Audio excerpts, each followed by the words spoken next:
बिस्मिल्लाहिर्रहमानिर्रहीम। अस्सलाम वालेकुम नाज़रीन इकराम, मैं हूं मखदूम शहाबुद्दीन और आप देख रहे हैं मेरा फेसबुक और यूट्यूब चैनल।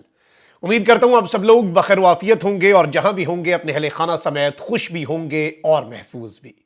नाज़रीन इकराम, इलेक्शंस के बाद इमरान खान का पहला यॉर्कर मंजर आम पर आया है।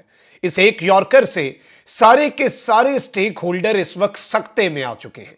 पाकिस्तान तहरीक इंसाफ और इमरान खान की पॉलिसी, इमरान खान का जहन और इमरान खान इस वक्त क्या सोच रहा है, और इमरान खान के पास हुकूमत आती है तो इमरान खान क्या करेगा, हर चीज आज क्रिस्टल क्लियर हो गई है। किसी के लिए ना तो कोई माफी है और हर जुल्म का बदला जो है वो लिया जाएगा, एहतसाब होगा। इंतकाम नहीं होगा लेकिन एहतसाब जरूर होगा। एक ऐसा स्ट्रेटेजिक मूव इमरान खान ने खेला है। He had lot of different other options, but Imran Khan ने जो किया है वो सबको हैरान करने वाला है। इस हवाले से मैं कुछ बड़ी एक्सक्लूसिव इनसाइड डिटेल्स जो है वो आपके सामने रखूंगा। जबकि दूसरी जानिब नवाज शरीफ से बहुत बड़ा हाथ हो चुका है और नवाज शरीफ से हाथ करने वाले बहुत से स्टेक होल्डर्स हैं। जरदारी भी नवाज शरीफ से हाथ कर रहा है। शहबाज शरीफ ने ताकतवरों के साथ मिलकर नवाज शरीफ के साथ क्या हाथ किया है, जो कि अब नवाज शरीफ को बात समझ आ चुकी है। इस हवाले से भी इंपॉर्टेंट डिटेल्स हैं जो आपके सामने रखनी है। जबकि आसिफ अली जरदारी कल जो पीपल्स पार्टी की सेंट्रल एग्जीक्यूटिव कमेटी का इजलास था वो छोड़कर अचानक खुफिया तरीके से किस शख्सियत से खुफिया मुलाकात करने गए, जिसके बाद कुछ और फॉर्मूले भी मंजर आम पर आ रहे हैं। और मैंने आपको बताया था कि मैं कुछ चीजें कंफर्म कर रहा हूं।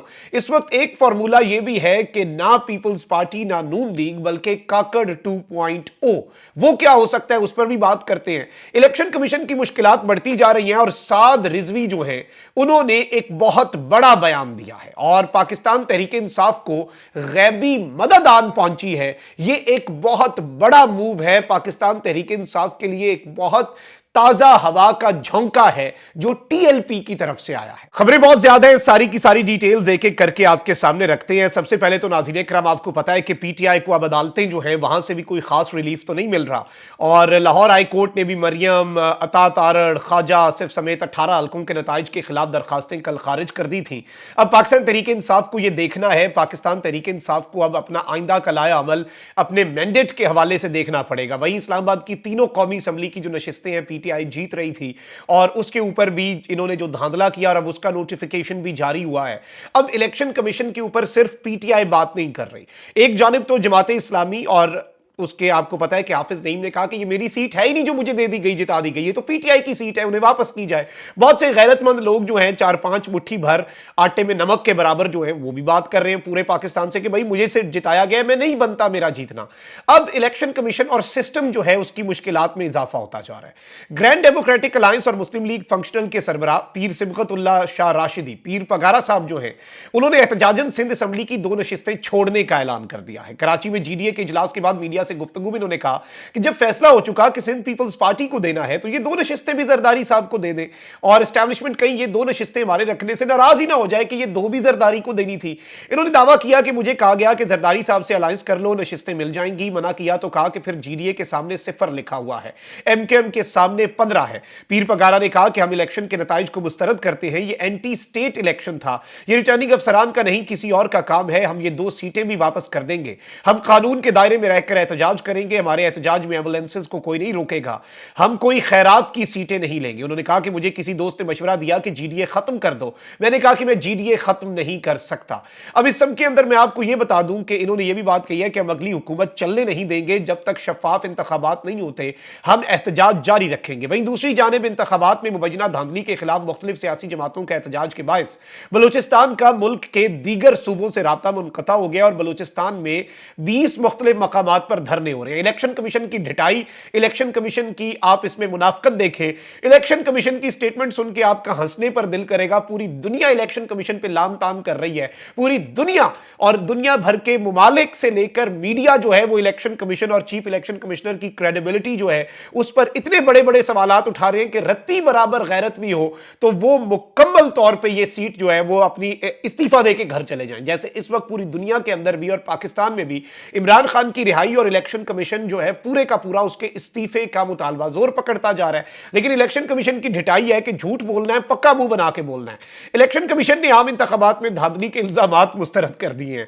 तर्जुमान इलेक्शन कमीशन के मुताबिक इंतखाबात के इनेकाद से पहले और इंतखाबी अमल के दौरान इलेक्शन कमीशन को बेपनाह चैलेंजेस दरपेश थे, लेकिन हमने इनके तदारुक के लिए तरजीही इकदाम किए। तर्जुमान ने कहा कि जी कहीं पर भी ये सारी की सारी सूरत हाल जो है इसमें कोई धांधली नहीं हुई, कोई ऐसा मामला नहीं हुआ, जबकि पूरी दुनिया को पता है, पूरे मुल्क को पता है, आपको पता है, मुझे पता है, बच्चे बच्चे को पता है, पूरी दुनिया का मीडिया बात कर रहा है, नेशनल मीडिया बात कर रहा था, उसे रोक दिया बात करने से।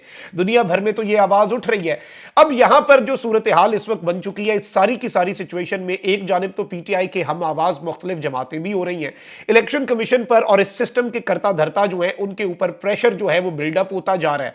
अब यहां पर जो सबसे इंपॉर्टेंट चीज है वो टीएलपी है। टीएलपी पिछले इंतखाबात में भी और इस इंतखाब में भी एक बड़ी कुव्वत बन के उभरी है, not in regard two seats, लेकिन ऑब्वियसली एक बहुत बड़ा वोट बैंक उनका है।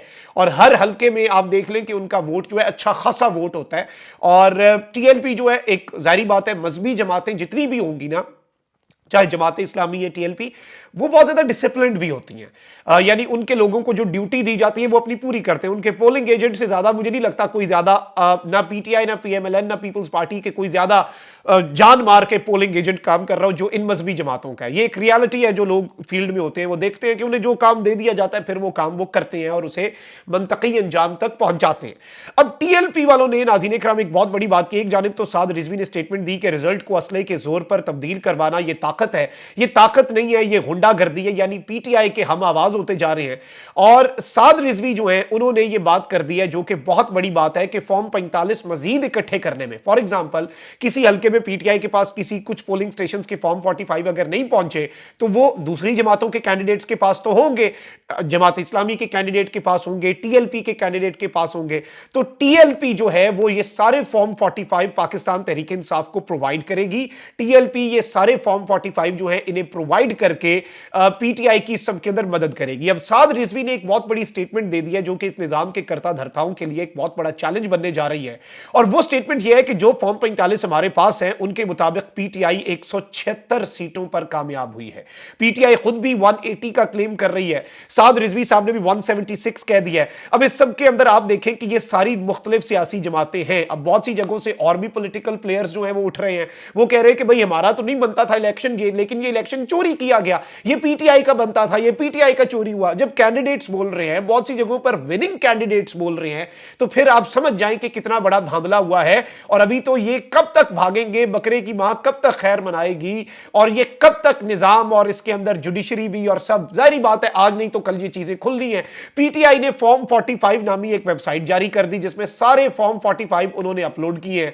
लेकिन अब ये देखें कि उस वेबसाइट को भी पाकिस्तान में बैन किया जा रहा है, लेकिन इंटरनेशनल मीडिया तो देखेगा।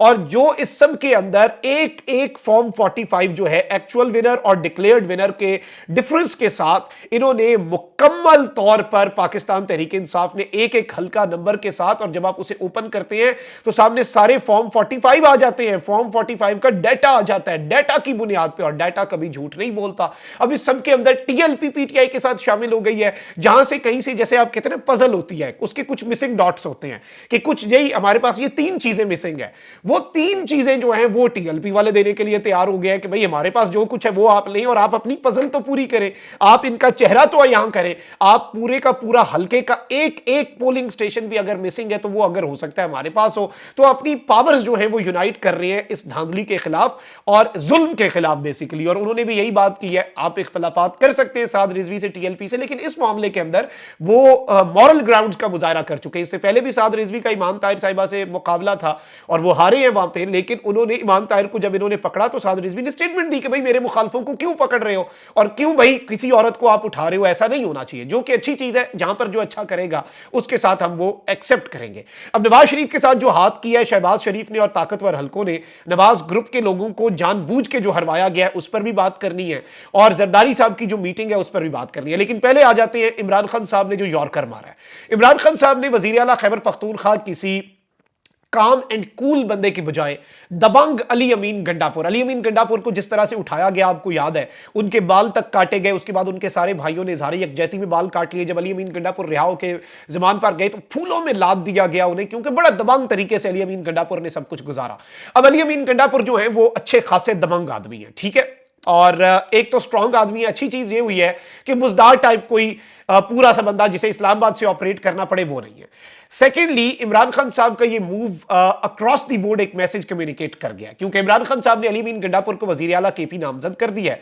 और इस सब के अंदर इमरान खान साहब ने अडियाला में सहाफियों से गैर रस्मी गुफ्तगू में कहा कि मुस्लिम लीग नून, पीपल्स पार्टी और एमकेएम से कोई इत्तेहाद नहीं होगा, इनके अलावा तमाम जमातों से बात करने की हिदायत की है।